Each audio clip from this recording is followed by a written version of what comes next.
The stars looked different from this far out. Captain Marcus Chen stood at the observation window of the UNSS Prometheus, watching the massive structure of Threshold 7 grow larger as they approached. The station hung in space like a steel flower, its 12 petals representing the 12 species of the Korvax collective. Each petal glowed with different colored lights, creating a display that might have been beautiful if Chen wasn't so nervous. This was humanity's first real chance at joining the wider galactic community. Earth had only achieved faster-than-light travel 8 years ago, and in that time, they had been careful, cautious. They explored nearby systems and made contact with a few minor species, but nothing like this. The Korvax collective controlled nearly a quarter of the known galaxy. Getting their approval meant everything. Behind Chen, his small team prepared for the meeting. There was Dr. Sarah Kim, the linguist who had spent 3 years learning the primary Korvax languages. Lieutenant James Rodriguez stood near the door, trying to look relaxed but failing. He was their security officer, though Chen doubted one armed human would make any difference if things went wrong. The last member was Ambassador Victoria Cross, a woman who had negotiated peace treaties on Earth that everyone said were impossible. 10 minutes until docking, the pilot announced through the intercom. Ambassador Cross adjusted her formal jacket and walked over to stand beside Chen. "Nervous?" she asked quietly. "Terrified," Chen admitted. "We're about to sit down with species that have been traveling the stars for thousands of years. We've barely left our own solar system. That's why they agreed to meet us," Cross said. "We're new, unknown. They want to see what we are before we become a problem." Chen looked at her.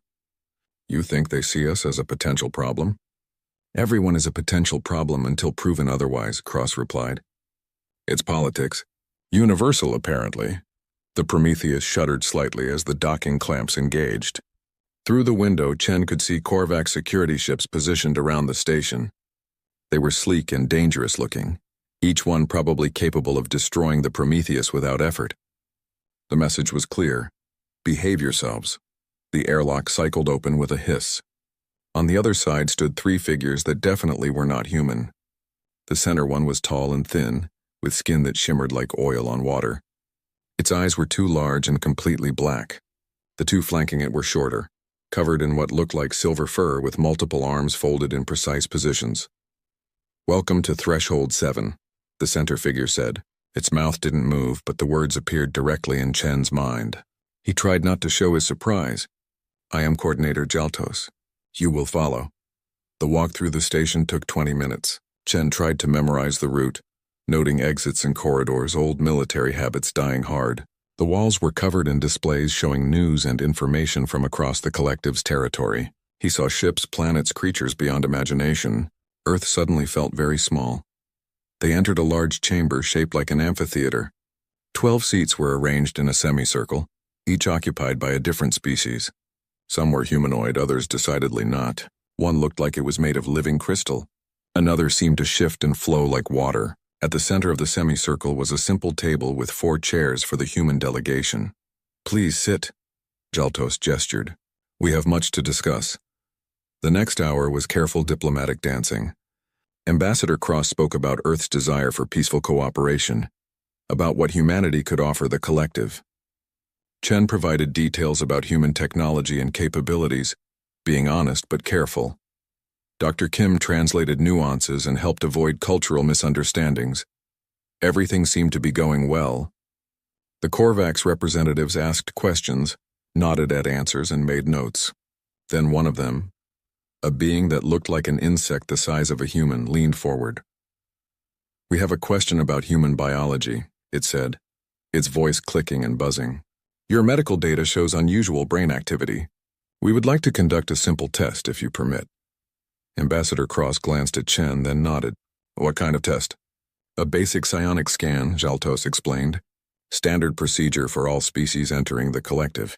It allows us to establish proper communication protocols." Chen felt uneasy but couldn't explain why. Cross nodded again. "Very well." 3 of the Korvax stood and approached the human table. They positioned themselves around the delegation, and Chen felt something press against his mind. It was like someone was trying to open a door in his head, pushing and probing. He instinctively pushed back. The room exploded into chaos. All three Korvax stumbled backward, surprise and something else. Fear flashing across their faces. Alarms began blaring, the crystal being stood abruptly, and suddenly the chamber was filled with guards. "What is happening?" Cross demanded, standing up. Jalto stared at the humans with those black eyes, and for the first time, Chen saw real emotion there. "You resisted. All of you." "That should be impossible." "Resisted what?" Rodriguez had his hand on his sidearm, though he hadn't drawn it. "The psionic integration," Jalto said slowly. "Every species in the collective is psionically compatible. It is how we maintain order, prevent conflict, ensure cooperation. But you are immune, resistant. We cannot touch your minds." Chen felt cold realization wash over him. The collective didn't maintain peace through diplomacy and mutual benefit. They maintained it through mind control, and humans were immune. "This changes things," the insect being said, its voice harder now, significantly. The next few minutes were tense. The Korvax representatives conferred in their own languages, ignoring the humans. Finally, Jaltos turned back to them. "Your ship is free to leave," it announced. "Return to Earth. Tell your leaders that the collective will consider your application for membership. We will send our decision within 30 days. It was a dismissal and not a friendly one. Cross tried to salvage something to explain that humanity meant no threat, but Jalto simply gestured to the guards. "You will leave now." They had no choice. Rodriguez kept himself between the Korvax and the others as they retreated through the corridors. Chen's mind raced, trying to understand what had just happened. They had come in peace and somehow become a threat just by being what they were. They were 20 meters from the airlock when Rodriguez suddenly stopped. "Sir, the Prometheus is powering up. They're not waiting for us." Chen pushed past him and looked through the observation window. Their ship was indeed moving, pulling away from the docking port. "What are they doing?" The answer came over his communication device. Lieutenant Sarah Park's voice crackled through, urgent and stressed. "Captain, they're forcing us to undock. The station has weapons locked on us. They said to leave immediately or be destroyed." "Sir, what do we do?" "Get out of here, Park," Chen ordered. "That's a direct order. We'll find another way back." "Sir, I can't." "Go," Chen shouted. "Save the ship and the crew. Tell Earth what happened here." There was a long pause. "Understood, Captain. We'll come back for you, I promise." Chen watched the Prometheus accelerate away, her engines flaring bright before she jumped to FTL, leaving him and his three companions alone on an alien station. He turned to find guards surrounding them, weapons ready. Jaltos appeared, floating more than walking. "Captain Marcus Chen, you will remain here as our guest while we discuss matters with your government." "Guest?" Cross said sharply. "You mean hostage." "Call it what you wish," Jaltos replied. "Your immunity to psionic control makes you dangerous. Until we determine Earth's intentions, you will stay here. Do not resist. Your companions will be held in separate quarters." They were separated immediately. Chen fought the urge to resist as guards led him away. This wasn't a situation that could be solved with violence. He was marched through more corridors down several levels until they reached what was clearly a detention area. His cell was small but not uncomfortable. There was a bed, a basic sanitation unit, and a desk with a screen. The walls were transparent on one side, looking out into a guard station where 3 Korvax watched him constantly. Chen sat on the bed and forced himself to think. Earth would receive the Prometheus and hear what happened. They would try to negotiate. The Korvax would demand something. Probably submission, some guarantee that humanity would accept their psionic control if it were possible, or agree to remain isolated from the wider galaxy. What Chen couldn't know was whether Earth would negotiate at all, whether they would trade him and the others for peace, whether one man's life was worth potential war with a galactic power. He had been a soldier before becoming a diplomat. He had seen war. He knew the calculations that governments made. One man, even a captain, wasn't worth thousands or millions of lives. The screen on the desk activated, showing Jaltos. "Captain Chen, your government has been contacted. They have 30 days to accept collective authority over Earth. If they refuse, you and your companions will be executed as examples. We have found that such measures encourage cooperation." "You're making a mistake," Chen said quietly. "Am I?" Jaltos tilted its head. "You are one man. Your species is new to space, barely capable of defending your own system. You have no allies, no fleet, no power to oppose us. Your government will accept our terms because they have no choice. Chen stood and walked to the transparent wall. He looked directly at Jaltos, and despite the fear in his gut, he smiled. You really don't know anything about humans, do you? We know you are weak, divided. Your planet is filled with nations that fight each other over resources and ideology. You are exactly like every other primitive species we have encountered. Then you've just made the biggest mistake of your civilization's history, Chen said, because there's one thing that unites humans faster than anything else. We don't abandon our own. We don't leave people behind. You think taking hostages will make Earth surrender? You've just guaranteed they'll come for us. Jaltos made a sound that might have been laughter. With what? Your handful of exploration ships? Your primitive weapons? Be realistic, Captain. You are alone. Your government will choose survival over your life. It is the logical choice. Chen turned away and sat back down on the bed. You're probably right, he admitted. It is the logical choice. But humans aren't always logical. And that's what makes us dangerous. The screen went dark. Chen was alone with his thoughts and a growing certainty that things were about to get much worse before they got better. If Earth chose to negotiate, he would likely be imprisoned or killed anyway, once the collective decided humanity was too dangerous to allow freedom. If Earth chose to fight, thousands would die, and Earth would probably lose. But there was a third option that Jaltos hadn't considered. The option that humans had chosen throughout their bloody, stubborn history. When faced with impossible odds and unacceptable choices, Earth might just decide that logic could go to hell. Chen lay back on the bed and stared at the ceiling. Come on, humanity, he whispered. Show them what we're really made of. In the vast emptiness of space, the Prometheus raced toward Earth, carrying news of the hostage situation. And on Threshold 7, the Korvax collective settled in to wait for what they were certain would be Earth's surrender. They had no idea what was coming. The UNSS Prometheus dropped out of FTL at the edge of Earth's solar system, her hull scarred and her crew exhausted. Lieutenant Sarah Park sat in the captain's chair that should have held Marcus Chen, and every moment reminded her that she had left him behind. The crew was silent, processing the failure of their mission and the impossible situation they now faced. Communications. Send priority alpha signal to UN command, Park ordered. Tell them we need immediate council assembly. All members. This can't wait. The response came back within minutes. Acknowledged, Prometheus. You are cleared for direct approach to Geneva. A shuttle will meet you in orbit. Park had never been to the UN headquarters on Earth. She was a pilot, not a diplomat. But she would have to explain what happened, and she dreaded it. How do you tell the leaders of humanity that you left their people behind because you were forced to run? The shuttle ride down was quiet. Park and the 3 remaining crew members who had witnessed the events at Threshold 7 sat in formal uniforms, prepared to testify.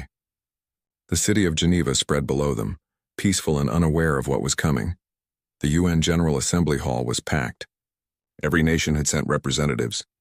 Park stood at the podium, feeling small under the weight of thousands of eyes. Secretary General David Okonkwo, a tall man from Nigeria with gray hair and sharp eyes, nodded for her to begin. Park's voice shook at first, but grew stronger as she described the mission. The initial contact, the seemingly friendly negotiations, the psionic test that revealed humanity's immunity, the chaos that followed, the forced departure, and finally the message from Coordinator Jaltos. They gave us 30 days, Park said, her hands gripping the podium. Submit to Korvax authority and accept vassal status, or Captain Chen and the others will be executed. They believe we have no choice but to surrender. The hall erupted. Delegates shouted in dozens of languages. Some called for immediate military action. Others demanded negotiations. A few insisted that 4 lives were not worth risking war with a galactic power.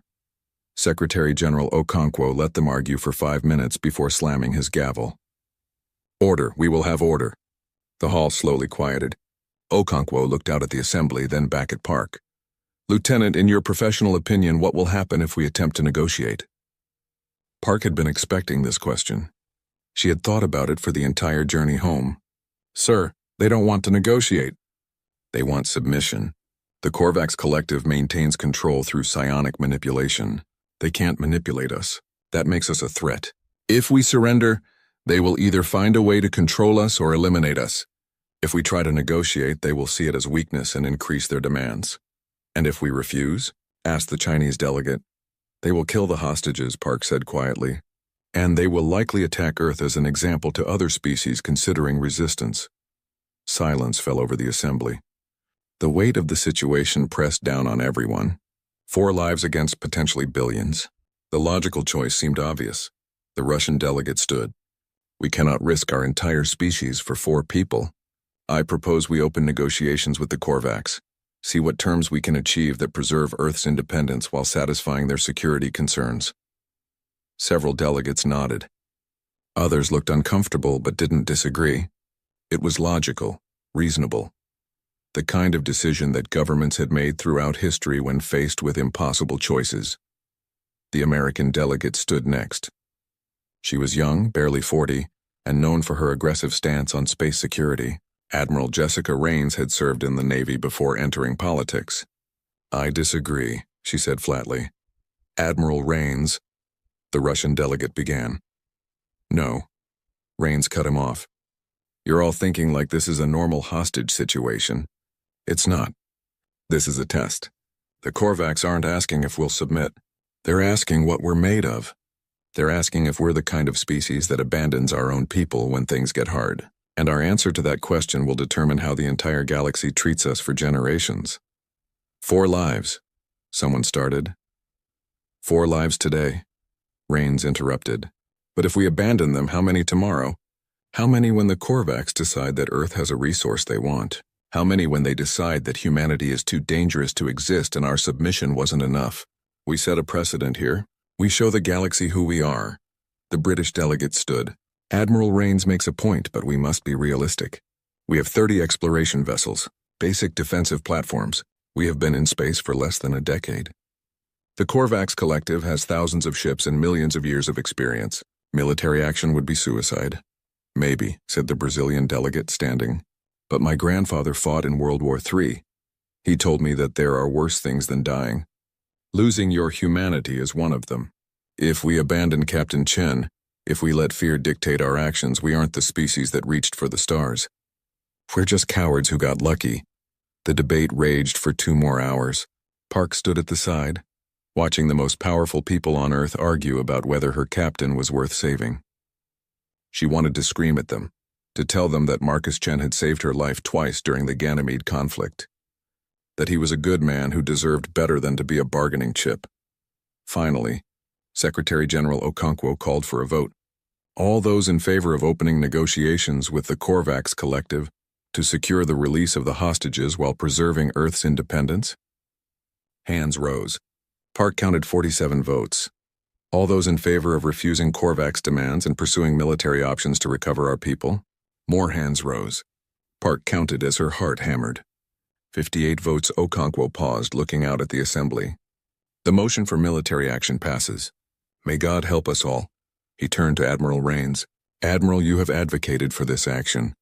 You will lead it. You have authorization to activate the Armada Protocol. Park didn't know what the Armada Protocol was, but she saw Admiral Raines straighten, her face grave. Understood, sir. I'll need full access to all resources. Every shipyard, every factory, every reserve unit. You have it, Okonkwo said. Bring them home, Admiral. Raines nodded and left the hall immediately. Park followed, catching up to her in the corridor. Ma'am, what's the Armada Protocol? Raines looked at her with something between determination and sadness. It's a contingency plan we developed after the Mars Rebellion. Based on historical analysis of human behavior in crisis situations, we noticed a pattern throughout our history. Humans are terrible at preventing wars, but we're very good at fighting them once they start. The Armada Protocol assumes that someday, we would need to mobilize Earth's entire military and industrial capacity for a single purpose. Today is that day. Can we actually build a fleet strong enough to face the Korvax in 30 days? No, Raines admitted. But we're going to try anyway, because that's what humans do. We attempt the impossible and sometimes we pull it off. Within 6 hours, the transformation began. Every news network on Earth broadcast the situation. The response was immediate and overwhelming. Recruitment centers were flooded with volunteers. Retired military personnel reported for duty without being asked. Civilian companies offered their facilities and resources. Park was reassigned to the Armada project, given a command position despite her junior rank. The military was pulling anyone with space experience into leadership roles. She reported to the primary shipyard in orbit above Brazil, where she found organized chaos. The shipyard had been designed to build one exploration vessel every 6 months. Now it was being retooled to produce warships, dozens of them. The designs were rough, cobbled together from existing technology and theoretical weapons systems. They wouldn't be pretty, and they probably wouldn't match Korvac's technology, but they would be armed and they would fly. A grizzled man in a general's uniform approached her. "Lieutenant Park? I'm General Kowalski. I'm coordinating the ship production. We need experienced pilots to test these things as we build them. You up for it?" "Yes, sir," Park said without hesitation. "Good. First one rolls out tomorrow. Probably has a dozen critical flaws we haven't found yet. Try not to die." Park spent the next 2 weeks testing prototypes, pushing them to their limits, identifying problems. The engineers worked around the clock, fixing issues, improving designs. Every ship that passed testing was immediately assigned a crew and moved to the growing fleet. The ships were named after battles. The Remember Thermopylae, the Wake Island, the Rorke's Drift, the Alamo. Every name carried the same message: humans who fought against impossible odds. Some had won, some had lost. All had refused to surrender. Park finally met Admiral Rains again on day 19. The Admiral had aged visibly, stress and lack of sleep taking their toll.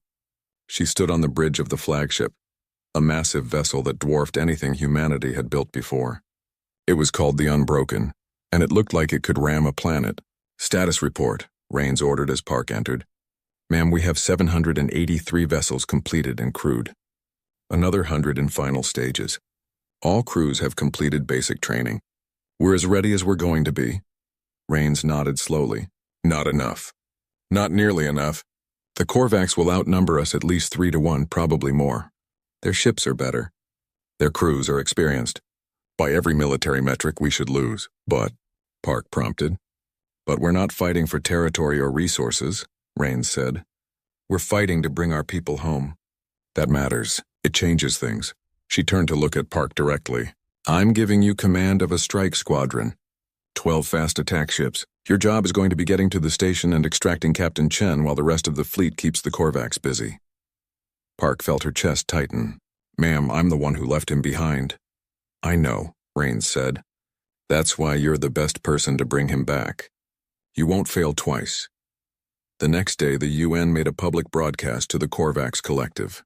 Secretary General Okonkwo stood before the cameras, his face hard. "You have taken our people. You have threatened our world. You have given us 30 days to submit. Here is our response. No, we do not submit. We do not negotiate with those who take hostages. Return Captain Chen and his team immediately, unharmed, or we will come for them. All of us."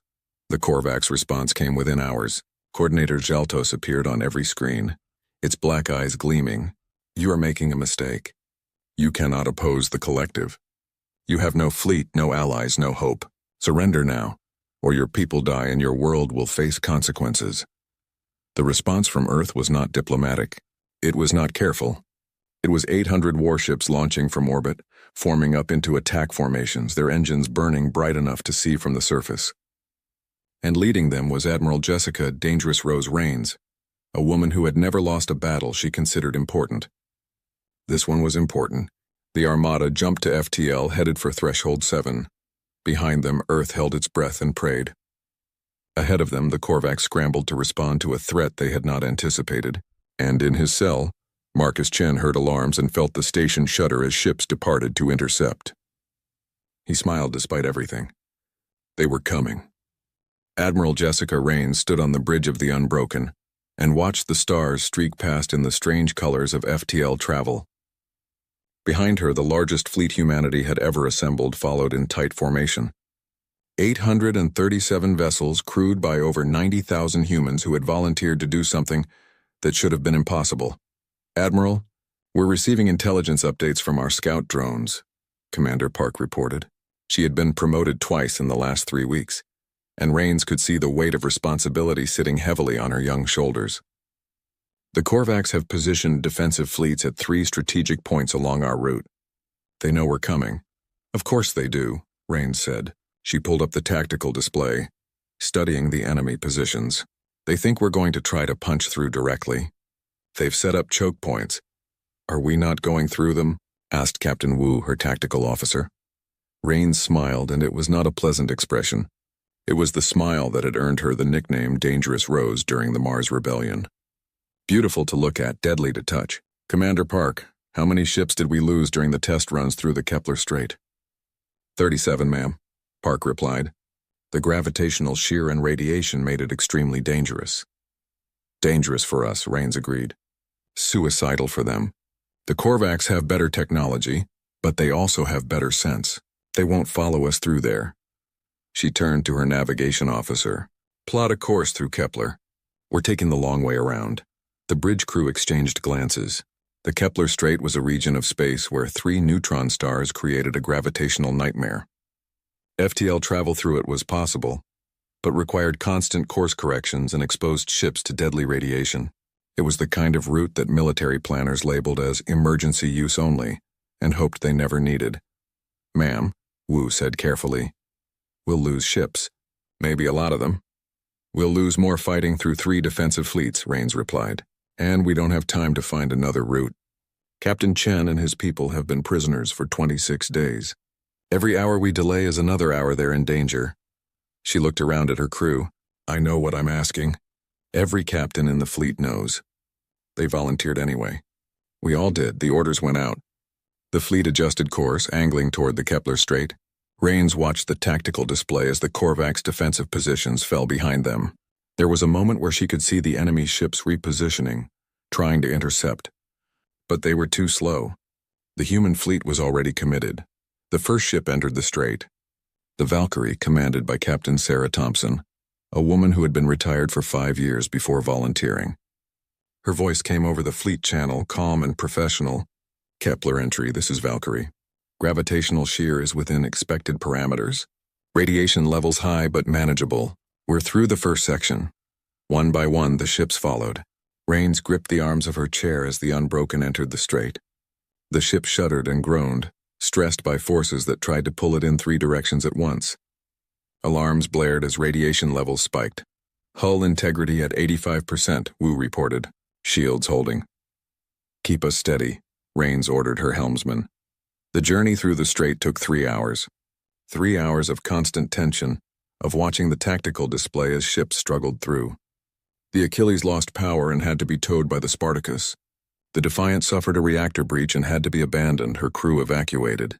The Tokyo drifted too close to a radiation zone and lost all electronics, floating dead in space. When the Unbroken finally emerged on the other side, Rains immediately called for a fleet count. "Status report. How many did we lose?" Park's voice was quiet. 41 ships, ma'am. The Tokyo Defiant and 39 others. We're still trying to rescue survivors from some of them. 41 ships. Over 4,000 people. Rains felt the weight of those deaths settle on her shoulders. She had known losses were inevitable, but knowing didn't make it easier. "Mark their positions. Recovery ships will come back for survivors once this is over. If this works," she didn't add. "If we don't all die." But they had bypassed 3 defensive fleets. The route to Threshold 7 was clearer now, and the Korvax were scrambling to respond to a fleet that had appeared behind their defensive lines. The fleet continued forward. Rains used the time to walk through the ship, talking to her crew. She visited engineering, where men and women worked to repair damage from the strait. She stopped by the medical bay, where injured personnel from the strait crossing were being treated. She went to the flight deck, where pilots prepared their fighters for the battle to come. A young pilot, barely 20, stopped her. "Admiral, is it true we're outnumbered 3-1? Rains looked at her. "Probably worse than that. The Korvax have been fighting in space for thousands of years. They have better ships, better weapons, better training." The pilot's face fell. "Then how do we win?" "We don't fight to win," Rains said. "We fight to get our people back. Winning is secondary, and we have something they don't understand. We have each other. Every person on this fleet volunteered. Every person here believes that no human gets left behind. That's not weakness. That's our strength." The young pilot nodded slowly. "I won't let you down, ma'am." "I know you won't," Rains said. 2 days later, they hit the first Korvax response fleet.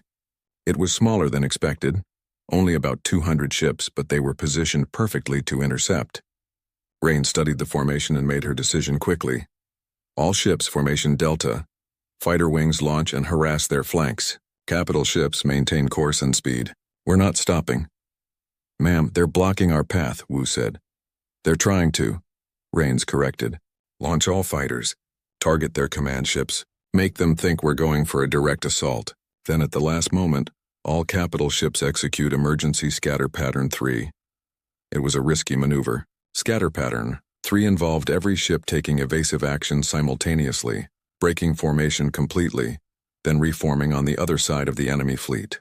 It created a brief period where the human fleet would be vulnerable, disorganized, but it also created chaos that would confuse enemy targeting systems. The battle began. Human fighters swarmed forward fast and aggressive. The Korvax responded predictably, focusing their fire on the fighters. Their larger ships moved to create a solid wall, preparing to meet the human capital ships head-on. Execute scatter pattern, Rains ordered. Now. The human fleet exploded into motion. Ships dove, climbed, rolled in every direction. The Korvax targeting computers tried to track them and failed. By the time they adjusted, the human ships were past them, reforming on the other side. Fleet status, Rains demanded. We lost 16 fighters and 2 frigates, Park reported. The Korvax are pursuing, but we're faster. They can't catch us. Rains allowed herself a small smile. Let them chase. It'll tire them out. The running battle continued for 6 hours. The Korvax pursuit fleet kept trying to box in the humans, but Rains kept finding ways to slip past them. She split her forces, then recombined them. She sent small squadrons on suicide runs that drew away enemy ships, then had those squadrons retreat at maximum speed. She used every dirty trick she had learned in 4 decades of military service. They fight strangely. She overheard a Korvax communication that her intelligence officer had intercepted. They do not follow standard tactical doctrine. They risk everything for small advantages. That's because we don't have a standard tactical doctrine for fleet combat, Rains muttered. We're making this up as we go. The Korvax seemed to be learning, though. Their next interception attempt was smarter. They waited until the human fleet entered a region of space with limited maneuvering room, then hit them from 3 sides simultaneously. Ma'am, we're boxed in, Wu reported. 600 enemy vessels. They've cut off all our escape routes. Rains studied the tactical display. Her fleet had been whittled down to just under 800 ships. The Korvax outnumbered her badly now. A straight fight would be catastrophic, but maybe she didn't need to fight. All ships, full stop, she ordered. Ma'am? Wu looked confused. Stop the fleet. Let them surround us completely. Make them think we're surrendering. Park understood immediately. You're going to use the Hornet's Nest. The Hornet's Nest was barely a tactic. It was more like organized chaos. Instead of maintaining fleet cohesion, it involved breaking up into hundreds of small groups that would attack independently, forcing the enemy to split their forces to respond. It was risky because it left ships vulnerable, but against a larger force it could create enough confusion to escape. The human fleet stopped. The Korvax ships moved in, clearly expecting surrender. They tightened their formation, closing the trap. Execute Hornet's Nest, Rains said. All ships break and attack independently. Reform at Rally Point Sigma in 6 hours. If you're not there, we're not waiting. The fleet exploded into action again. Every ship picked its own target and attacked. The Korvax formation, designed to contain a unified fleet, suddenly faced threats from dozens of directions. Their ships had to split up to respond, and once they split up, they were vulnerable. The Demeter, a light cruiser, rammed a Korvax destroyer that was trying to cut off a squadron of human fighters. Both ships died, but the fighters escaped. The Soul, down to 20% power, transmitted false signals that drew 15 enemy ships away from the main battle. They chased the Soul for an hour before realizing it was a diversion. The Spartan lost all weapons but continued to fly between enemy ships, blocking their line of fire to other human vessels. The crew knew they would die. They did it anyway. Rains watched from the Unbroken as her fleet sacrificed itself piece by piece to keep moving forward. Every loss hurt. Every brave, stupid, heroic action added to the weight on her soul. But they were working. The Korvax fleet was disorganized now, spread out, confused. All ships that can proceed to Rally Point Sigma, she broadcast. We've bloodied them. Now we finish this. Over the next hour, human ships began appearing at the rally point. Some were damaged, limping along on emergency power. Others had clearly been through hell, but were still fighting ready. Rains counted them as they arrived. 473 ships. She had lost over 300 vessels since leaving Earth. The Korvax had lost even more, but they had more to lose. Intelligence suggested they still had at least 800 ships between her and Threshold 7. Park approached her privately. "Ma'am, the crew is exhausted. The ships are damaged. We're outnumbered 2-1 now. Maybe we should consider—" "No," Rains cut her off. "We're not stopping. We're not turning back. Those people have been prisoners for almost a month. We're getting them out. Even if it costs us everything." Rains looked at her. "Commander, do you know why they call me Dangerous Rose?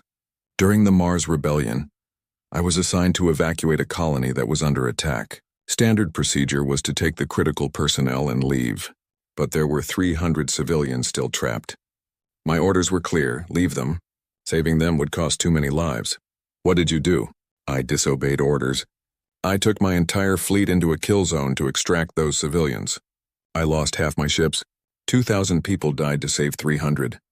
By every military metric, it was a disaster. I was court-martialed." Rains smiled slightly. "Then they gave me a medal and a promotion. Because sometimes the right thing to do is also the stupidest thing to do, and humans have never been very good at choosing logic over loyalty." Park was quiet for a moment. "What if we fail?" "Then we fail," Rains said. "But we fail trying. That's the message we're sending to the galaxy. You take one of ours, we come for them, all of us, no matter the cost." The fleet rested for 6 hours, making repairs, redistributing ammunition and supplies from damaged ships to those still combat-ready. Then they continued toward Threshold 7. Ahead of them, the Korvax prepared their final defense. Behind them, Earth waited and hoped. And on Threshold 7, Marcus Chen heard explosions in the distance and knew that the impossible was happening. Humanity was coming. Marcus Chen had been counting days by the meals they delivered. 29 by his estimate, 29 days in a cell on an alien station, watching through transparent walls as Korvax guards monitored his every movement. He had tried talking to them at first, asking questions, trying to understand the species that had taken him hostage. They never responded, but today was different. Today the guards were agitated. They kept looking at displays that Chen couldn't see, speaking rapidly in their own language. And in the distance he could hear something that sounded like alarms. The screen in his cell activated. Coordinator Jaltos appeared, and for the first time Chen saw genuine emotion on that alien face. It looked like disbelief. "Your people are coming," Jaltos said. "They are actually coming. We have lost over 400 ships trying to stop them, and they continue forward. This is madness." Chen sat up on his bed, trying to keep his face neutral even as hope surged through his chest. "I told you. We don't leave our own behind." "You will lose," Jaltos said. "We have 800 ships defending this station. Orbital defense platforms, automated weapon systems. Your fleet has been reduced to less than 500 vessels. They are damaged, their crews exhausted. There is no logical path to victory." "Maybe not," Chen agreed. "But we're going to try anyway. That's what humans do." "You are fools," Jaltos said. "Thousands will die for 4 people. It makes no sense." Chen stood and walked to the transparent wall. "You're right. It doesn't make logical sense. But humans aren't just logic. We're emotion, stubbornness, and loyalty. We're a species that climbed out of caves and decided to reach for the stars, even though it should have been impossible. We're a species that fights wars we should lose and somehow wins them. You took hostages thinking it would make us weak. You made us dangerous instead." The screen went dark. Chen allowed himself a small smile. Then he started to examine his cell more carefully. If the fleet was coming, he needed to be ready to move. Being rescued was good. Being able to help in his own rescue was better. The cell was designed for beings with psionic abilities. Physical strength wasn't considered because most species in the collective could be controlled mentally if they became violent. But humans couldn't be controlled. Chen had spent weeks pretending to be defeated, but he had actually been studying every detail of his prison. The transparent wall was strong, but it had seams where panels connected. The door mechanism was electronic, probably tied to the station's central computer. The ventilation grate in the ceiling was small but might be accessible. Chen had been a soldier before becoming a diplomat. He knew how to improvise, but he would need a distraction, something that would draw the guards away or disable their ability to respond. He would have to wait for the right moment. That moment came sooner than expected. The station shuddered violently, throwing Chen against the wall. Alarms blared throughout the detention area. The lights flickered and for 3 seconds went completely dark. In that darkness, Chen heard the guards shouting in confusion. When the lights came back on, 2 of the 3 guards were gone, presumably responding to whatever emergency had just occurred. The remaining guard was focused on its display, trying to understand what was happening. Chen made his decision. He grabbed the small desk in his cell, the only piece of furniture beside the bed, and slammed it against the transparent wall where 2 panels connected. The desk shattered, but so did the seal between the panels. Alarms immediately screamed in his cell. The guard spun around, reaching for its weapon. But Chen was already moving. He grabbed a piece of the broken desk, sharp and jagged, and threw it at the guard. His aim was good. The improvised weapon caught the guard in its torso and it stumbled back. Chen hit the damaged wall panel with his shoulder. It cracked further. He hit it again. On the 3rd impact, it gave way, and he tumbled through into the guard station. The wounded guard was trying to raise an alarm. Chen couldn't let that happen. The fight was brief and brutal. Chen had no weapons, and the guard had psionic abilities that didn't work on him, but it also had physical strength and natural armor. They crashed into equipment, trading blows. Chen felt ribs crack when the guard hit him, but he kept fighting. Finally, he managed to get behind it and found something vital in its nervous system. The guard collapsed. Chen grabbed the guard's weapon, a device that looked like it shot energy bolts, and tried to figure out how it worked. After a moment of examination, he decided he didn't have time to learn alien technology. He kept it anyway. Even a weapon he didn't know how to use might be useful for intimidation. The corridor outside the detention area was chaos. Korvax personnel ran in various directions, responding to multiple emergencies. Another explosion rocked the station, and Chen had to grab a wall to stay upright. Whatever the human fleet was doing, it was working. He needed to find the others. Ambassador Cross, Lieutenant Rodriguez, and Dr. Kim were being held somewhere on this station. Chen had no idea where, but he had to try. He also needed to find a way to contact the fleet, let them know he was free and could help. A group of Korvax security personnel rounded a corner, spotted him, and immediately opened fire. Chen dove behind a bulkhead as energy bolts scorched the wall where he had been standing. He was trapped, unarmed, and outnumbered.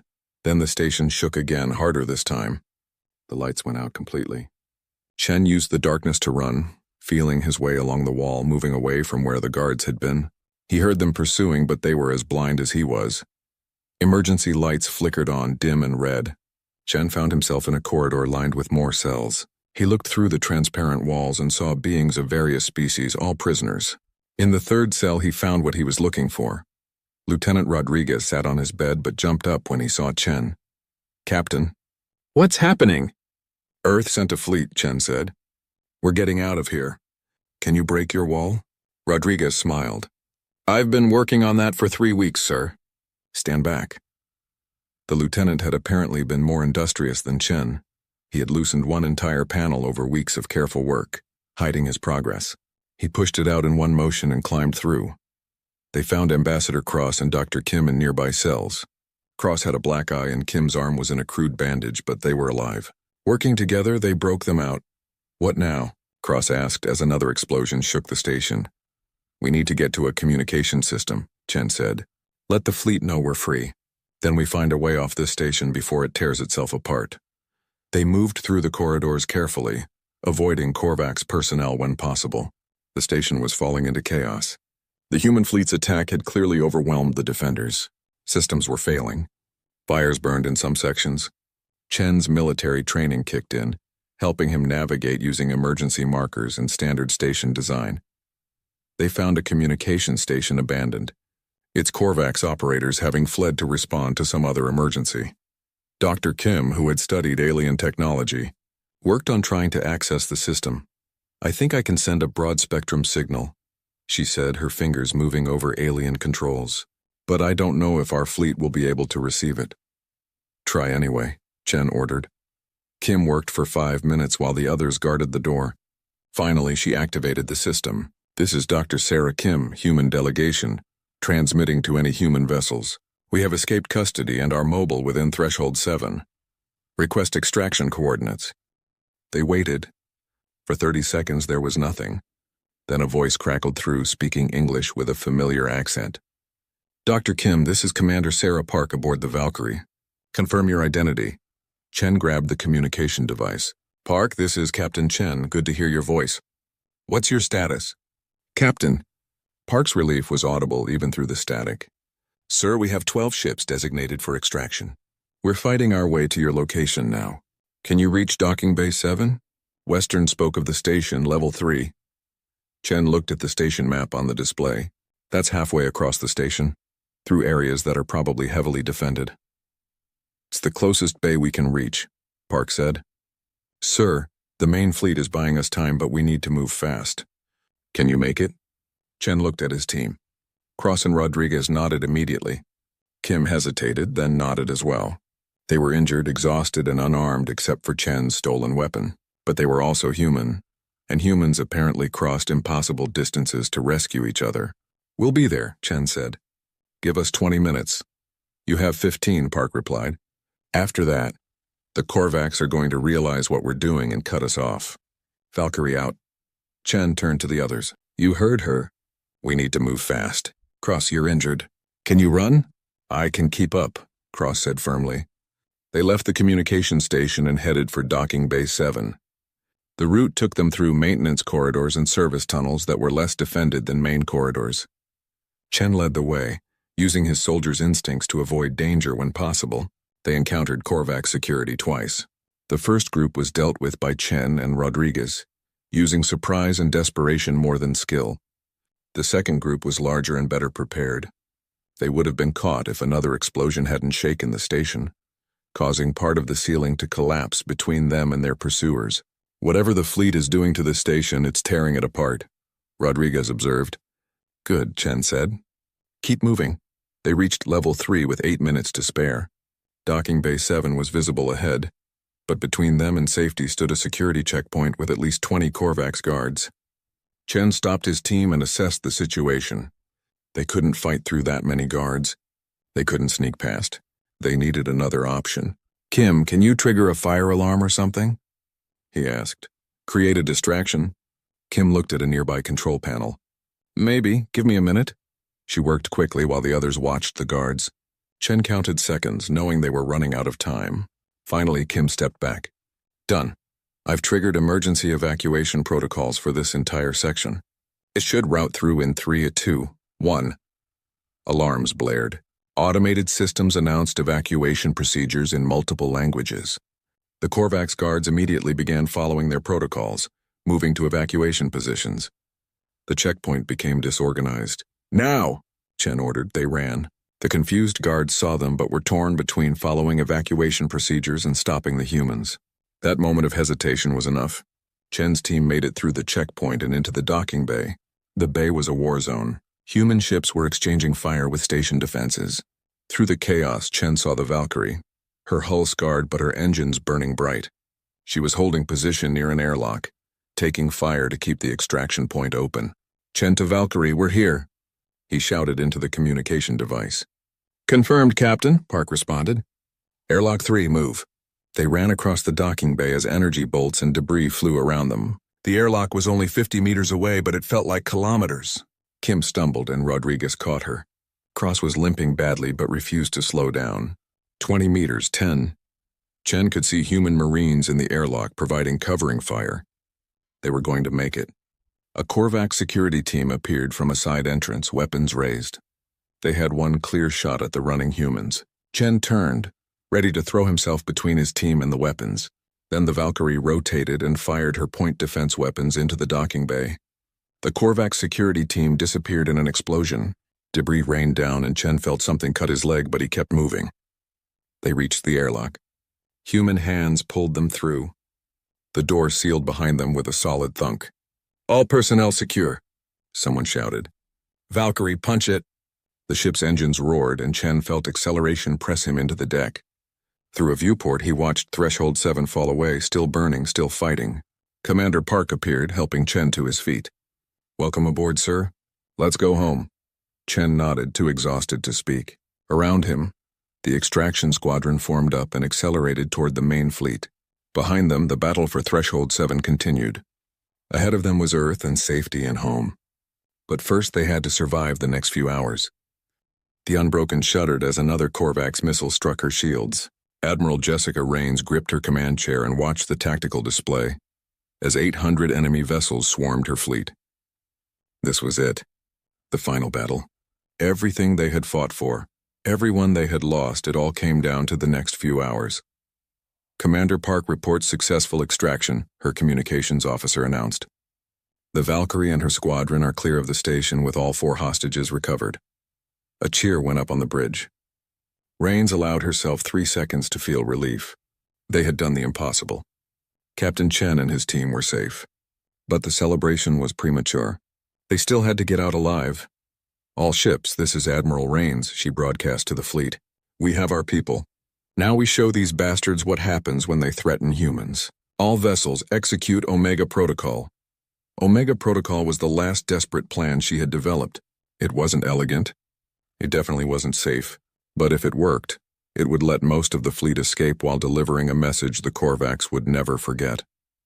The fleet split into 3 groups. The largest group, containing the extraction squadron and all damaged vessels, began accelerating away from Threshold 7 at maximum speed.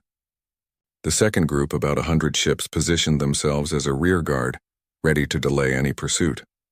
The third group, consisting of 50 of the most heavily armed vessels, turned directly toward the station itself. Raines was leading that third group personally.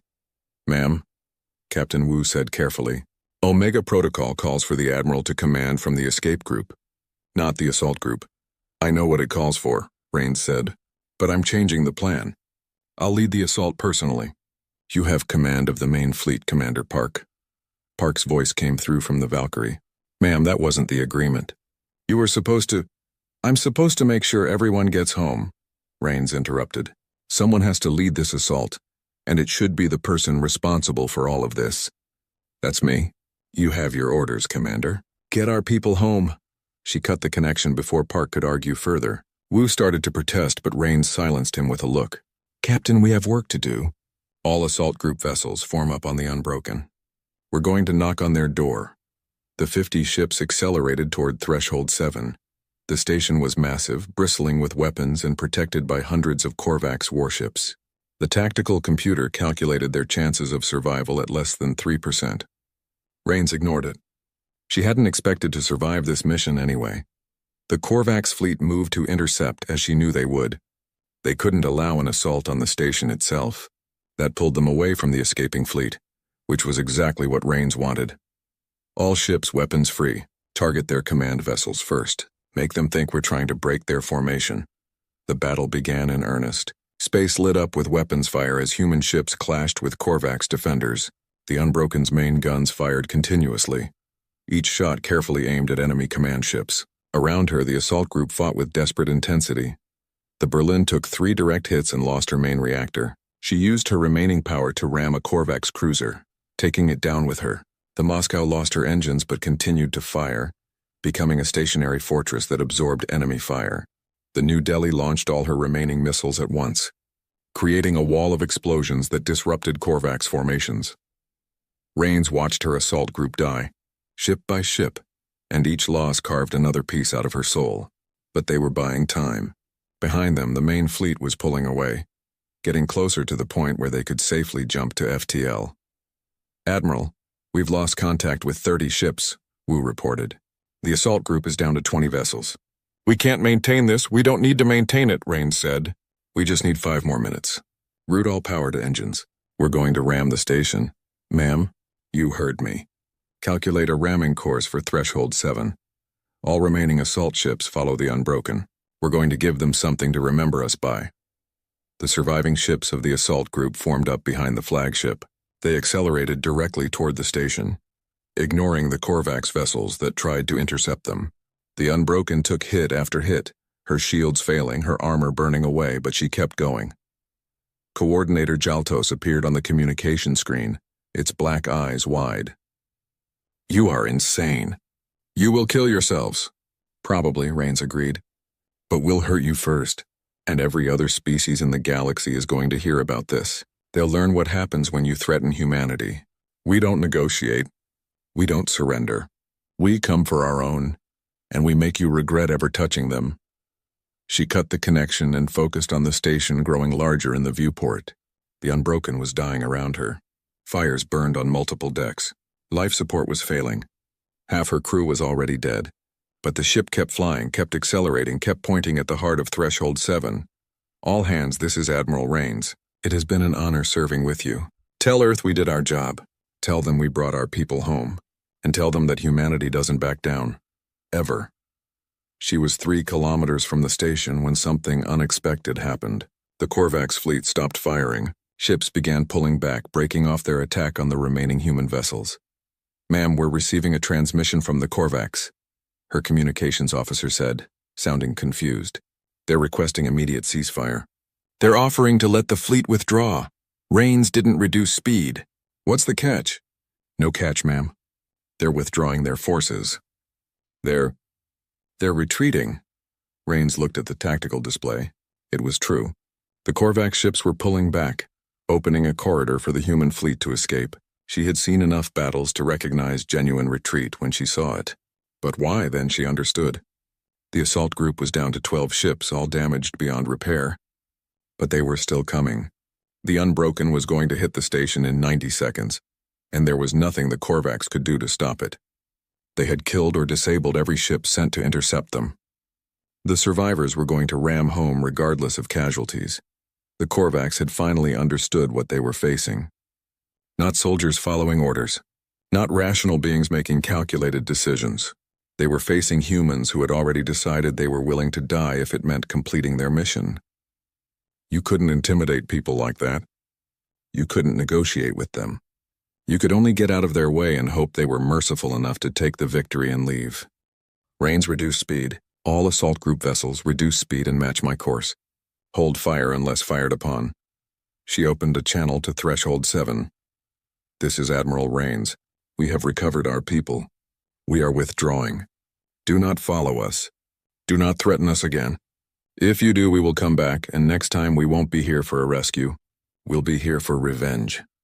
The Unbroken turned away from the station, her surviving escort following. They headed toward the main fleet, which had stopped to wait for them.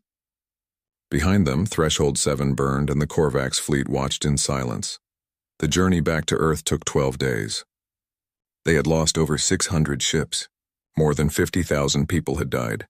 The survivors were exhausted, traumatized, and many were badly injured. But they had succeeded. Captain Chen spent the journey helping where he could. He visited the wounded in medical bays. He talked with crews who had lost friends. He helped engineers make repairs. And he tried to understand what humanity had done. "We started a war for 4 people," he said to Admiral Rains one evening as they shared a quiet moment on the Unbroken's damaged bridge. 50,000 dead to save 4 lives. How do we justify that? Rains was quiet for a long moment. "We don't," she finally said. "We don't try to justify it with logic or numbers. We did it because it was right. Because you don't measure the value of a life by comparing it to other lives. You measure it by what you're willing to do to protect it." "The galaxy is going to think we're crazy," Chen said. "Good," Rains replied. "Let them think that. Let them know that humans are the species that will cross the galaxy, fight a war they can't win, and sacrifice everything just to bring 4 people home. That's not weakness. That's our strength." The fleet emerged from FTL at the edge of Earth's solar system to find every news outlet in the system broadcasting updates. As they approached Earth orbit, they could see ships gathering. Not military vessels. Civilian ships. Thousands of them. From every nation flying every flag, all coming to escort the fleet home. The ships that limped into orbit around Earth were scarred and broken, but they were home. Park brought the Valkyrie down to the UN landing pad in Geneva, where Secretary General Okonkwo waited with an honor guard. Captain Chen stepped off the ship first, still wearing his torn and bloodied diplomatic uniform. The crowd that had gathered erupted in cheers. He stood there, overwhelmed, trying to understand that all of this had been for him and 3 others. Okonkwo stepped forward and saluted. "Welcome home, Captain. On behalf of all humanity, thank you for your service, and thank you for showing us what we're capable of when we stand together." Admiral Rains disembarked from her command shuttle an hour later. She looked like she had aged 10 years and a month. When she saw the crowds, the celebrations, she stopped. "They shouldn't be celebrating," she said quietly to Park, who had stayed by her side. "We lost so many people." "They're celebrating because we won," Park replied. Not because we beat the Korvax, because we proved that humanity doesn't abandon its own. You gave us something to believe in, Admiral. The UN General Assembly convened the next day. Chen gave his report about the Korvax Collective, their psionic control, their method of maintaining order. Rains delivered her after-action report, listing every ship lost, every life sacrificed. When she finished, the assembly sat in silence. Then the Secretary General stood. The Korvax Collective has transmitted a formal communication. They wish to open negotiations for a peace treaty and mutual non-aggression pact.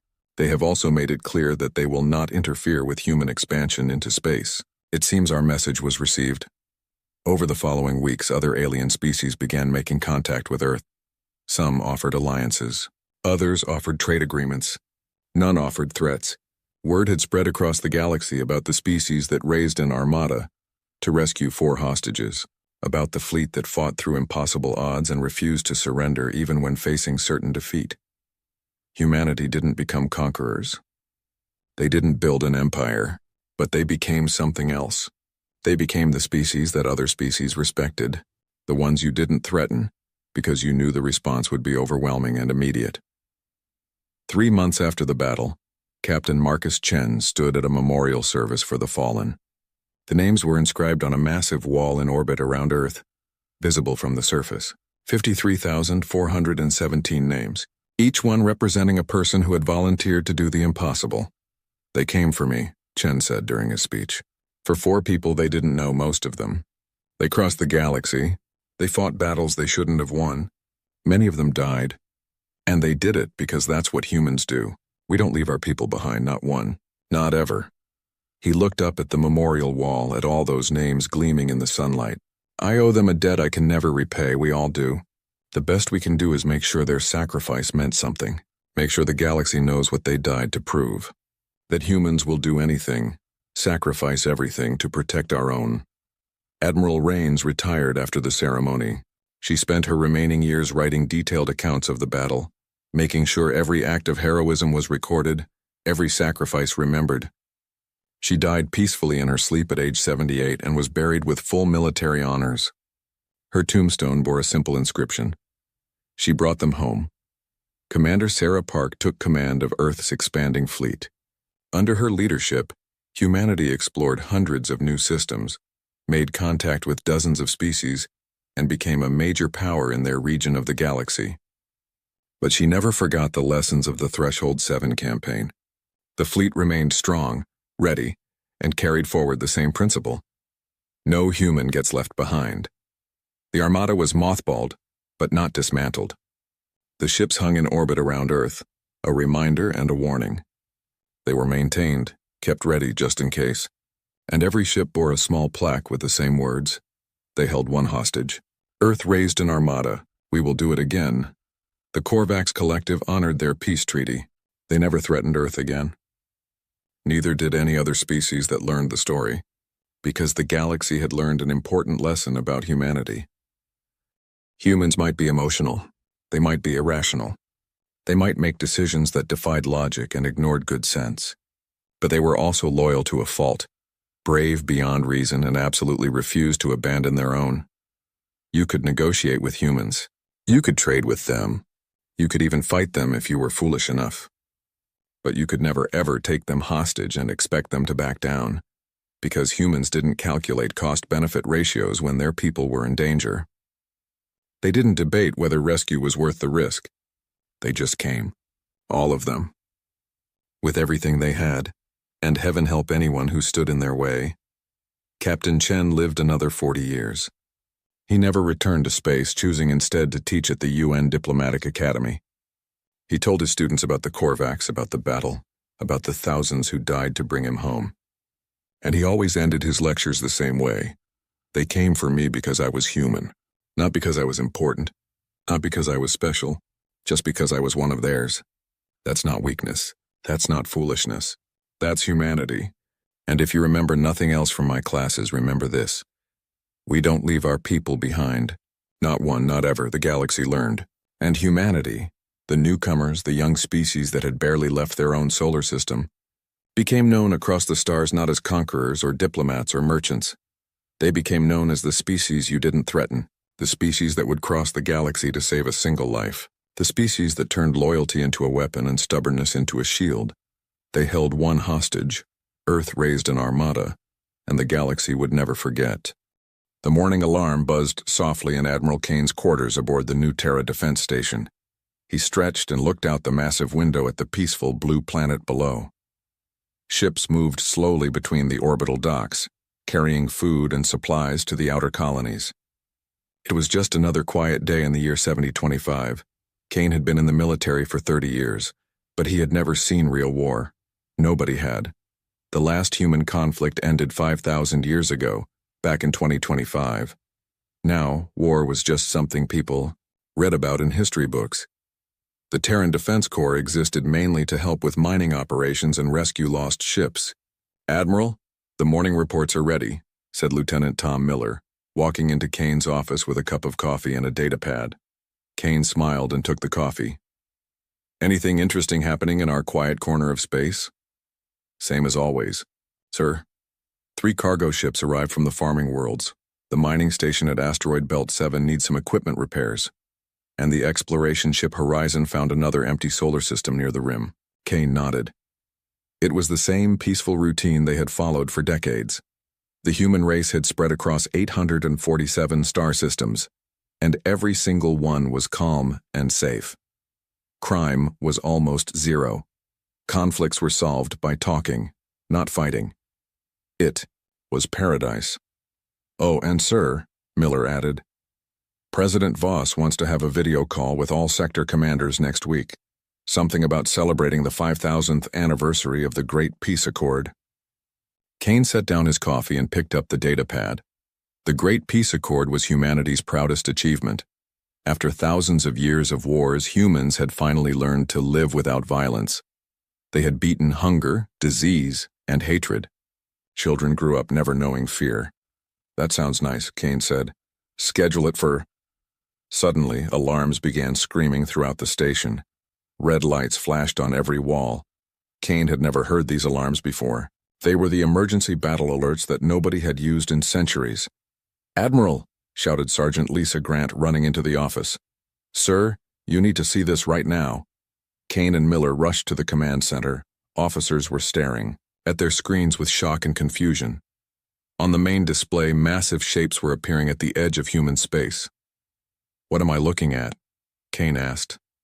"Unknown ships, sir," said Grant. "They just appeared out of nowhere. Our sensors have never seen anything like them." The ships were enormous, each one the size of a small city. They were dark and angular, covered with weapon ports and armor plating. There were hundreds of them arranged in perfect military formations. "Are they human ships?" Miller asked. "Maybe from one of the outer colonies." Kane shook his head. "No, human has built warships like that in 5,000 years. We don't even know how to make them anymore." A communication signal came through the speakers. The voice was cold and mechanical, speaking perfect English, but with a strange accent. "Humans of the Terran Federation. I am Supreme Commander Vex of the Dominion Empire. We have watched your species for many centuries. You have grown weak and soft in your peace. Your time of ease is over." The command center fell silent. Everyone stared at the screen showing the alien fleet. "You will surrender all your worlds to Dominion rule," the voice continued. "Those who resist will be destroyed. You have 1 standard day to respond. Choose wisely." The transmission ended. For a moment, nobody spoke. "Sir," Grant said quietly, "what do we do? We don't have weapons that can fight ships like that." Kane looked around the command center. These people were good at their jobs, but they were peacekeepers, not warriors. Their ships carried rescue equipment and mining tools, not weapons. The most dangerous thing on the entire station was probably the kitchen knives in the cafeteria. "Get me President Voss immediately," Kane ordered. "And contact all fleet commanders. We need to—" The alarms screamed again. This time, the warnings were different. These were attack alerts. "Admiral," shouted an officer at the sensor station. "The alien fleet is moving. They're heading for Colony World 7. On the screen, they watched the dark ships accelerate toward one of humanity's peaceful farming worlds. Colony World 7 had 2 million people living there. They had no defenses, no weapons, no way to protect themselves. How long until they reach the colony? Kane asked. At their current speed, 4 hours, sir. Kane felt sick. 4 hours, and 2 million innocent people would face an alien military that looked like it could destroy planets. Send a message to Colony World 7, he ordered. Tell them to evacuate immediately, get everyone to the escape ships. Sir, Miller said, even if everyone gets to the ships, where can they go? The aliens can probably catch them easily. Kane didn't have an answer. Humanity had spent 5,000 years learning to live in peace. They had forgotten how to fight, how to defend themselves, how to survive when someone wanted to hurt them. For the next 4 hours, they watched helplessly as the alien fleet approached Colony World 7. Kane sent every available ship to help with the evacuation, but there weren't enough. Most human vessels were slow cargo ships or small exploration craft. When the aliens reached the colony, the attack was swift and brutal. Bright beams of energy shot down from their ships, destroying buildings, spaceports, and anything that moved. The evacuation ships that tried to escape were targeted first. None of them got away. In 6 hours, Colony World 7 was gone. 2 million people had lived there that morning. Now there was nothing but burning ruins and empty space. The command center was quiet, except for the soft beeping of computers. Kane stared at the screen showing where the colony used to be. He felt something he had never experienced before, a deep, burning anger that seemed to come from somewhere ancient inside him. Admiral, Grant said softly, they're moving to the next system. Colony World 12 has 5 million people. Kane closed his eyes. Somewhere in the back of his mind, he could almost hear the voices of his ancestors, humans who had fought and died to protect what they loved. For 5,000 years, that fighting spirit had been sleeping. But now, with innocent people dying and his species facing extinction, something old and powerful was starting to wake up. Contact General Shaw. On Earth, Kane said. Tell him we need to talk about war. Miller looked confused. Sir, we don't know anything about war. It's been 5,000 years since about then. We better learn fast, Kane said, still staring at the empty space where a world used to be. Because they just made the biggest mistake in galactic history. What mistake, sir? Kane turned to face his officers. In his eyes was something they had never seen before, something dangerous and determined. They attacked humans who had something to protect. The emergency session of the Galactic Council had been going for 12 hours straight. President Maria Voss sat at the head of the massive table, looking at the faces of humanity's leaders. Some were angry, some were scared, and many looked completely lost. We have to surrender, said Council Member David Park from the Agricultural Worlds. We can't fight them. Look what happened to Colony World 7 and Colony World 12. They destroyed both planets in one day. Surrender means slavery, replied Council Member Ana Torres from the industrial sectors. Did you hear their message? They want to rule us, not make peace with us. Admiral Kane stood up from his chair. He had traveled to Earth as fast as possible after the first attacks. His uniform was wrinkled and his eyes were red from lack of sleep. Council members, Kane said. I've been watching these aliens for 3 days now. They've destroyed 4 of our worlds and killed over 10 million people. They're not going to stop until they control everything we have. President Voss nodded. Admiral Kane is right. But the question remains, what can we do? Our ships have mining lasers and rescue equipment. They have weapons that can destroy planets. We run, said Park. We take our people and find new worlds far away from here. Where? Asked Torres. They have ships faster than ours. They'll catch us wherever we go. An old man at the end of the table slowly stood up. General Robert Shaw was 90 years old and had spent his entire life studying military history. Most people thought his job was useless, but he was the only person alive who really understood warfare.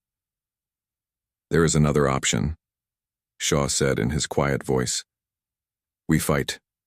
Several council members laughed. Fight with what? Asked Park.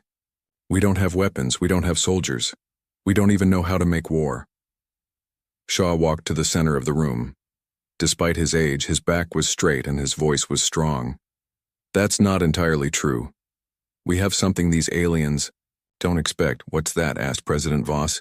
History, Shaw replied. 5,000 years of human military knowledge stored in the archives of old Earth. Battle plans, weapon designs, strategies that our ancestors used to conquer this entire planet. Kane leaned forward. You're talking about ancient warfare. Swords and arrows and gunpowder. These aliens have space weapons and energy shields. Yes, but the principles remain the same, Shaw said. Humans didn't become peaceful because we were weak. We became peaceful because we were too good at war. We nearly destroyed ourselves with our own weapons. He activated a holographic display that showed images from Earth's violent past. Pictures of tanks, fighter jets, nuclear explosions, and armies marching across continents. Our ancestors fought. Wars on land, sea, air, and space, Shaw continued. They developed tactics for every possible situation. Guerrilla warfare, psychological operations, siege tactics, fleet battles. All of that knowledge is still here. Dr. Elena Price, Humanities, top scientist, raised her hand. General Shaw, even if we could build old weapons, how would they work against alien technology? We adapt, Shaw said simply. Humans are the best species in the galaxy at adapting. We take their technology, combine it with our history, and create something new. President Voss was quiet for a moment, then she asked, what would this mean? If we choose to fight? Shaw's expression became serious.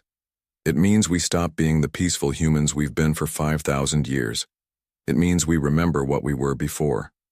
Warriors who never gave up, no matter how bad things got. That sounds terrifying, said Park. Good, Shaw replied. War should terrify you, but slavery should terrify you more. Admiral Kane stood up again. I have reports from the outer colonies. The aliens are moving slowly, destroying one world at a time. They think we're helpless. That gives us time to prepare. Time to prepare for what? Asked Torres. To become human again, Kane said. The kind of humans who don't surrender. Dr. Price activated her own display, showing analysis of the alien ships. I've been studying the debris from their attacks. Their technology is advanced, but it has patterns. Everything is standardized, like they only know one way to do things. What does that mean? Asked President Voss. It means they're not creative, Price explained. They expect their enemies to fight in predictable ways. But humans, we've never been predictable. General Shaw smiled for the first time since the meeting began. Exactly. They're expecting us to line up our ships and fight them in open battle. They're not expecting guerrilla tactics or psychological warfare. What about our people? Asked Torres. They've lived in peace for 5,000 years. How do we turn farmers and teachers and shopkeepers into soldiers? Kane looked around the room. We don't have a choice. Either we all become fighters or we all become slaves. Captain Jake Morrison, who had been quiet during the entire meeting, finally spoke up. My mining crews know every asteroid field and hidden station in the outer systems. We can teach others to hide, to strike fast, and to disappear. That's a start, said Shaw. We'll need factories to build weapons, trainers to teach tactics, and leaders to coordinate everything. President Voss took a deep breath. If we vote to fight, there's no going back. We'll be asking our people to risk everything. They're going to lose everything anyway if we surrender, Kane pointed out. The vote was close, but the decision was made. Humanity would fight. Over the next few days, something extraordinary began to happen. The news of the decision spread across all human worlds. Instead of panic, there was determination. Farmers put down their tools and picked up weapons. Teachers began studying military tactics. Engineers started designing war machines. Dr. Price set up laboratories to study captured alien technology. Captain Morrison organized hidden bases in asteroid fields. General Shaw began training a new generation of human warriors using ancient tactics adapted for space combat. But the most surprising change was in the people themselves. As the threat grew closer, something deep inside humanity began to wake up. The peaceful citizens of the Federation started to remember what their ancestors had been, survivors who never quit, fighters who never gave up. Admiral Kane watched from his command center as thousands of volunteer ships joined the defense fleet. They were miners, traders, and explorers, but they all had one thing in common. They were angry. "Sir," said Lieutenant Miller, "the alien fleet is approaching Colony World 18. Should we evacuate?" Kane looked at the tactical display. For the first time since the war began, there were human ships waiting to fight back. "No," Kane said. "It's time to show these aliens what humans are really like when someone threatens our home." The real war was about to begin. 3 weeks after humanity declared war, General Shaw stood in the ancient archives beneath old Earth. Dust covered thousands of storage units that hadn't been opened in centuries. His team of researchers was carefully examining military documents from humanity's violent past. General, called Dr. Lisa Grant, who had been promoted from sergeant after showing exceptional tactical thinking. "I found something interesting in the 21st century archives." Shaw walked over to her workstation. On the screen were battle reports from old Earth conflicts. "What did you find?" "These humans fought enemies who had better weapons and more soldiers," Grant explained.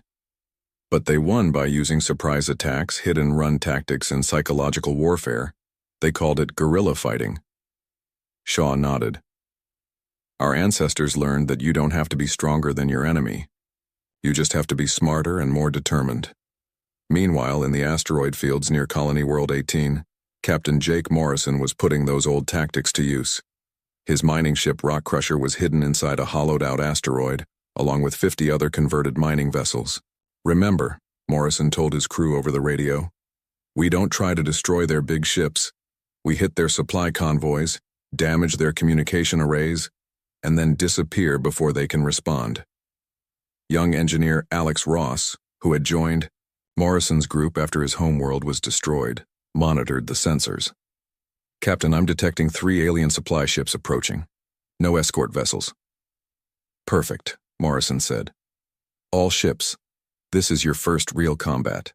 Stay calm, follow the plan, and remember, our ancestors did this with wooden ships and iron cannons. We can do it with quantum drives and plasma cutters." The human ships emerged from their hiding spots like predators attacking prey. The alien supply vessels were slow and heavily loaded with fuel and equipment. They had never been attacked before, because the Dominion Empire had never faced an enemy that used guerrilla tactics. Morrison's ship struck fast. They used their mining lasers to cut through the aliens' hulls, stole whatever supplies they could carry, and vanished back into the asteroid field. The entire attack took less than 10 minutes. "Did it work?" asked Ross, excitement in his voice. "Look at your sensors," Morrison replied with a smile. The 3 alien supply ships were drifting in space, leaking air and fuel. Their communications equipment was destroyed, so they couldn't call for help. Most importantly, they couldn't deliver their cargo to the main alien fleet. Back on Earth, Dr. Elena Price was making discoveries that would change the war. She had been studying captured alien technology for weeks, and she finally understood how their systems worked. "President Voss," Price said during their daily briefing, "I've found the aliens' weakness." President Voss leaned forward in her chair. "Tell me." "Their entire military operates like a machine," Price explained. "Every ship, every weapon, every soldier follows exact programming. They're incredibly efficient, but they can't adapt when something unexpected happens." "What does that mean for us?" "It means they expect their enemies to fight like machines too," Price said. "When we do something unpredictable, their systems can't respond properly. That's why Captain Morrison's guerrilla attacks are so effective." General Shaw entered the room, carrying a data pad with new intelligence reports. "Dr. Price is right. We've intercepted alien communications, and they're confused by our tactics. They keep asking their commanders what to do when humans don't fight the way they expect. But we're still losing worlds," President Voss pointed out. "They destroyed Colony World 18 yesterday, and they're moving toward our industrial centers." "Yes, but look at how long it took them," Shaw replied. 3 weeks ago they could destroy a world in hours. Now it takes them days because they have to deal with our resistance fighters." Admiral Kane's voice came through the communication system from his battle station. "General Shaw is right. We're not stopping them yet, but we're slowing them down, and every day we delay gives us more time to prepare." The real change was happening in the human colonies themselves. On Manufacturing World 5, factory worker Tom Bradley had never held a weapon in his life. Now he was teaching other workers how to build explosive devices using industrial equipment. The old manuals say these devices were called improvised explosives, Bradley explained to his team. Our ancestors made them when they didn't have proper military weapons. Will they work against alien armor? Asked his assistant, Mary Chen. We're about to find out, Bradley said, attaching the device to a mining robot. If aliens land here, they'll get a surprise they're not expecting. Similar scenes were happening across human space. Teachers became intelligence gatherers, learning to spy on alien movements. Doctors studied alien biology to find ways to harm their enemies. Even children helped by carrying messages and hiding supplies. But the most important change was happening inside human minds. Dr. Price had discovered something that even she found frightening. General Shaw, she said during a private meeting, I need to tell you something about human psychology that the aliens don't understand. What is it? Humans didn't evolve to be peaceful, Price explained. We became peaceful by choice, by controlling our natural instincts. But those instincts are still there, hidden in our genetic memory. Shaw looked at her carefully. Are you saying war is natural for humans? I'm saying survival is natural for humans, Price replied. When our species is threatened, we become something different, something our ancestors would recognize. She showed him brain scans from human volunteers. Look at this. These are peaceful colonists who joined the resistance after their worlds were attacked. Their brain patterns are changing. They're accessing parts of their minds that have been dormant for thousands of years. Shaw studied the data. They're becoming warriors. Yes, but not just any warriors. They're becoming human warriors, creative, adaptive, and absolutely refuse to surrender. Meanwhile, Captain Morrison was planning his biggest operation yet. His guerrilla fleet had grown to over 200 ships, and they had been joined by resistance, fighters from 12 different worlds. We're going to hit their main supply depot, Morrison announced to his captains. It's heavily defended, but if we destroy it, their entire fleet will run out of fuel and ammunition. That's suicide, said one of the captains. They have battleships guarding that depot. Morrison smiled. Our ancestors once said that it's not the size of the dog in the fight, it's the size of the fight in the dog. These aliens have big ships, but we have something they'll never understand. What's that? We're fighting for our homes, our families, and our freedom. They're just following orders. As Morrison's fleet prepared for their desperate attack, something was stirring throughout human space. In hidden bases, secret factories, and resistance cells, humanity was remembering what it meant to be human. The aliens had made a critical mistake. They thought 5,000 years of peace had made humans weak.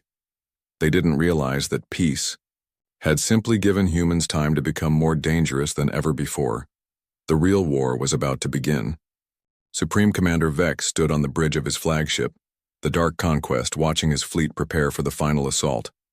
After 6 weeks of fighting these strange humans, he was ready to end this war once and for all. Commander, said his second-in-command, Captain Drex, our scouts report that the human homeworld of Earth has only light defenses. Once we destroy their capital, all resistance will collapse. Vex nodded. In his 300 years of military service, he had conquered 47 different species. They all followed the same pattern: destroy their homeworld, and they surrender immediately. How many ships do the humans have defending Earth? Vex asked. Less than 500, sir. Most are converted cargo ships and mining vessels. We have over 3,000 battleships. Good, Vex said. Today we finish what we started. But Vex didn't know about the secret meeting happening on Earth at that very moment. In the underground command center, Admiral Kane, General Shaw, Captain Morrison, and Dr. Price were finalizing their desperate plan. Are you sure this will work? Asked Kane, looking at the tactical display showing the approaching alien fleet. General Shaw pointed at the holographic battle map. Our ancestors used this strategy many times. It's called a trap. You make your enemy think they're winning, then you spring the surprise. But we're not just pretending to be weak, Morrison said. We really are outnumbered 6-1. Numbers don't matter if you use them wrong, Shaw replied. The aliens expect us to meet them in traditional space battle. Instead, we're going to fight like humans. Dr. Price activated her console. My teams have been working around the clock. We've hidden quantum mines throughout the space around Earth. When the alien fleet arrives, they'll be flying into a minefield. What about their shields? Asked Kane. That's where our guerrilla fighters come in, Morrison said. My people have been infiltrating their supply lines for weeks. We've planted virus programs in their computer systems. When I give the signal, their shields will fail. Young engineer Alex Ross, who had become Morrison's top technical expert, raised his hand. General Shaw, what if they don't fall for the trap? What if they attack from a different direction? Shaw smiled. Then we adapt. That's what humans do best. 3 hours later, the Dominion fleet arrived at Earth's solar system. From his command ship, Vex looked at the small human fleet waiting for him near Earth's moon. This is disappointing, he said to Captain Drex. I expected more resistance from their homeworld. Should we demand their surrender first? Asked Drex. No, Vex replied. We destroy them quickly and move on to the next target. The alien fleet moved into attack formation. Their massive battleships activated their energy weapons, preparing to destroy the human defenders in one overwhelming assault. Admiral Kane watched from his command ship as the alien fleet approached. His hands were steady, but inside he felt the same fear and determination that his ancestors had felt in ancient battles. All ships, Kane announced over the radio. Remember what we're fighting for. Remember the millions of people these aliens have killed. Today we show them what happens when you threaten humanity. The battle began exactly as the aliens expected. The human ships fired their weapons, but their shots bounced harmlessly off the Dominion shields. The alien return fire destroyed several human vessels in the first few minutes. Sir, reported Captain Drex, human casualties are heavy. Their fleet is breaking apart. Vex watched the human ships scatter in apparent panic. Some fled toward the asteroid belt, others dove toward Earth's atmosphere. It looked like complete chaos. Pursue them, Vex ordered. Don't let any escape. This was exactly what General Shaw had planned. As the alien fleet spread out to chase the fleeing human ships, they were no longer in tight formation. They were scattered across the solar system, isolated and vulnerable. Now, whispered Morrison from his hidden position in the asteroid belt. Across the solar system, human resistance, fighters activated their secret weapons. The virus programs that Ross had planted in alien computer systems triggered all at once. Suddenly, hundreds of Dominion ships lost their shields and weapons. At the same moment, Dr. Price's quantum mines exploded throughout the alien fleet. Ships that had seemed invincible moments before were now damaged and defenseless. What's happening? Shouted Vex as his flagship shook from multiple explosions.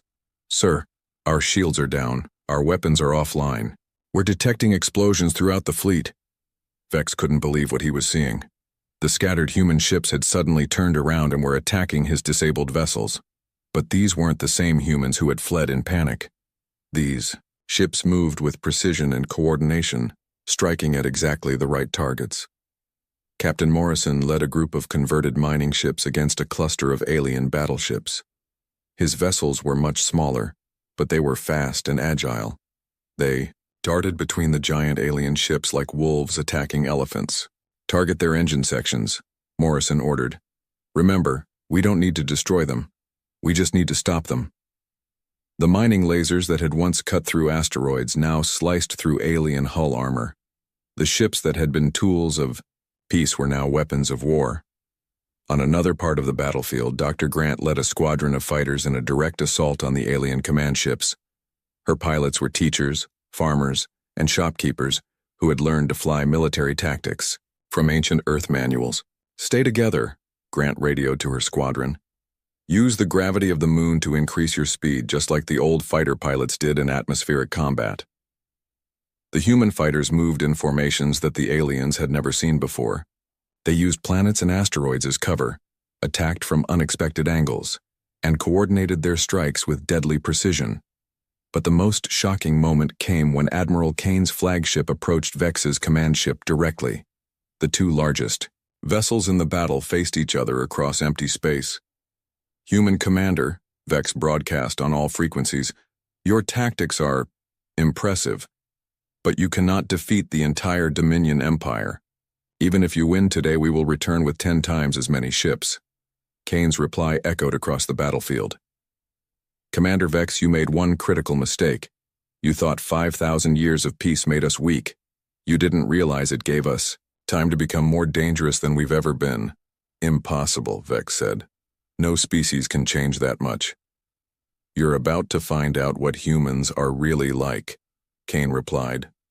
The final phase of the battle was about to begin. The alien fleet was crippled and scattered, but the war was far from over. Now came the test that would determine whether humanity could not only fight, but also show mercy when victory was within their grasp. Supreme Commander Vex was about to learn that the most dangerous thing about humans wasn't their ability to make war, it was their ability to choose when to stop. The space around Earth was filled with debris from destroyed alien ships.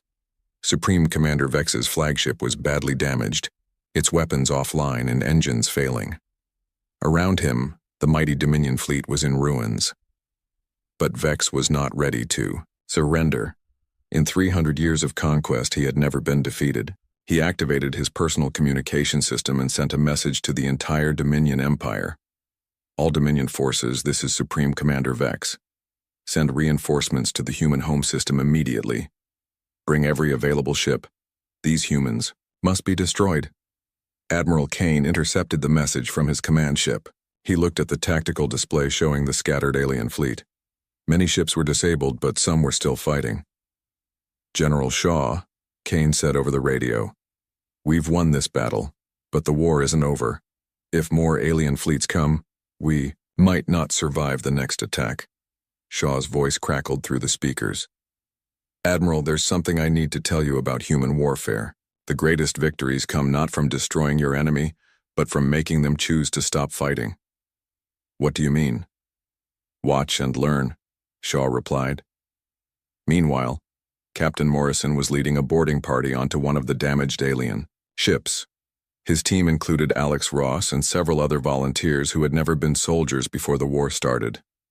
"Remember," Morrison told his team as they cut through the alien hull, "we're not here to kill everyone. We're here to capture their command systems and show them something they've never seen before." The interior of the alien ship was dark and filled with smoke. Morrison's team moved carefully through the corridors, following the layout that Dr. Price had discovered from captured alien technology. They found the ship's bridge where a dozen alien officers were trapped by fallen debris. The aliens expected to be executed immediately, as was the custom in Dominion warfare. Instead, Morrison ordered his team to help free the trapped aliens from the wreckage. "Why are you helping us?" asked one of the alien officers in broken English. "Because that's what humans do," Morrison replied, lifting a heavy beam off the alien's leg. "We fight when we have to, but we help when we can." The alien stared at Morrison in confusion.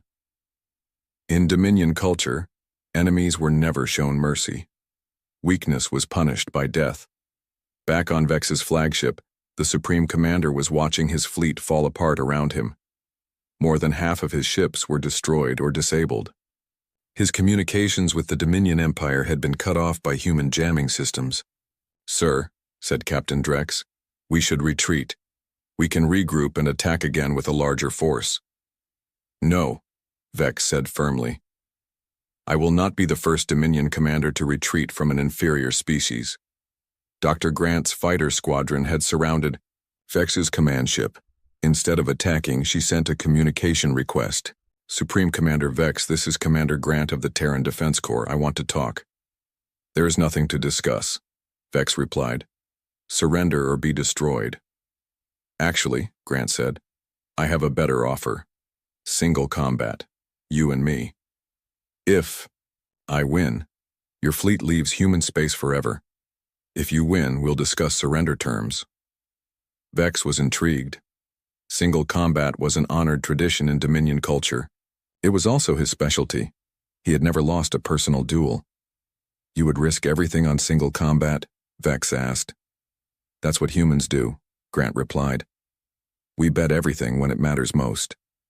An hour later, the two commanders met on the damaged hull of a neutral cargo ship.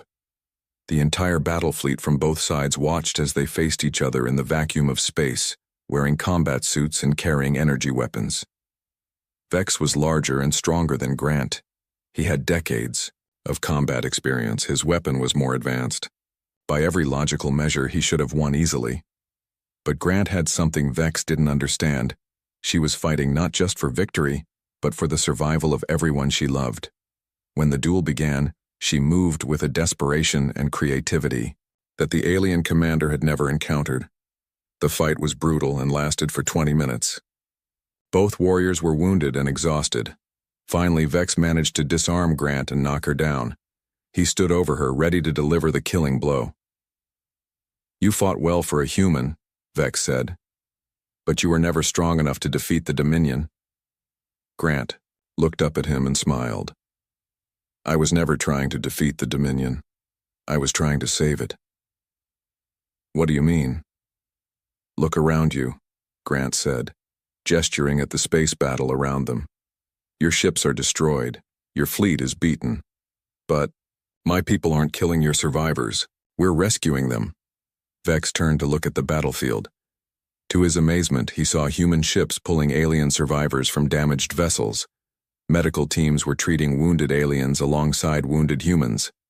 Instead of executing prisoners, humans were offering them food and medical care. This is impossible, Vex whispered. Victorious species always destroy the defeated. That is the way of the universe. That's the way of the Dominion, Grant corrected him. But humans learned something different during our 5,000 years of peace. We learned that the strongest victory is the one that makes your enemy into your friend. Admiral Kane's voice came over the communication system, broadcasting to both fleets. Supreme Commander Vex, I offer you a choice. You can continue fighting until all your ships are destroyed and all your people are dead, or you can accept our terms for peace. What terms? Vex asked suspiciously. No terms, Kane replied. No surrender, no slavery, no punishment. We offer you partnership. Your people can live in human space as equals. Your military knowledge combined with our creativity could benefit both our species. Vex couldn't believe what he was hearing. You would trust the people who attacked you?